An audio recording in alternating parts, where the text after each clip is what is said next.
ការជួញដូរឧបករណ៍និស្សិតដែលយើងនិយាយថា Forex Trading គឺជាវិស័យមួយដ៏ពេញនិយមបំផុតនៅលើពិភពលោកដែលមានទំហំនៃការជួញដូររហូតដល់ទៅ 7.51 លានក្នុងមួយថ្ងៃបច្ចុប្បន្នកម្ពុជាក៏ទទួលបានការចាប់អារម្មណ៍យ៉ាងខ្លាំងទៅលើវិស័យនេះផងដែរវាអាចទទួលយកផលចំណេញបានតាមរយៈការព្យាករណ៍ទៅលើទិសដៅរបស់ទីផ្សារបានត្រឹមត្រូវរីឯការព្យាករណ៍ត្រូវបានគេបែងចែកជាពីរប្រភេទដែលយើងនិយាយថា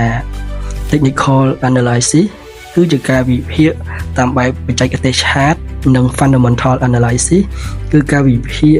តាមរយៈព័ត៌មានបាទសួស្តីបងប្អូនទាំងអស់គ្នាសម្រាប់បងប្អូនដែលចាប់អារម្មណ៍ទៅលើការជួញដូរឧបករណ៍និស្សិតហើយបងប្អូនចង់សិក្សារៀនសូត្រឲ្យបានច្បាស់លាស់បងប្អូនអាចចុះឈ្មោះចូលរៀនក្រុមការងាររបស់យើងគឺមានការបង្រៀនបងប្អូនរៀងរាល់សប្តាហ៍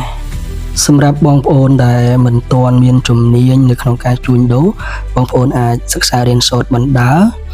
ហើយអាច copy trade មានន័យថាបងប្អូនអាចបើក account គណនីជួញដូររបស់បងប្អូនហើយយក account នោះមកភ្ជាប់ជាមួយនឹង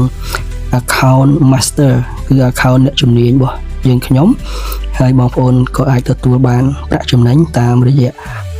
ទីសាស្ត្រ copy trade នេះផងដែរយើងក៏មាននៅប្រភេទ auto trading ដែលយើងឆ្នាំនិយាយថា EA trading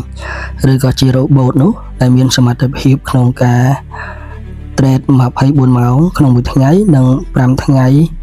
ក្នុងមួយសប្តាហ៍ដោយស្វ័យប្រវត្តិតែម្ដងបាទសម្រាប់បងប្អូនដែលចាប់អារម្មណ៍ហើយបងប្អូនចង់ស្វែងយល់បន្ថែមបងប្អូនអាចតាក់ទងតាមរយៈផ្សាយដ្ឋានដែលបានដាក់ជូននៅខាងក្រោមសូមអរគុណនិងសូមជម្រាបលា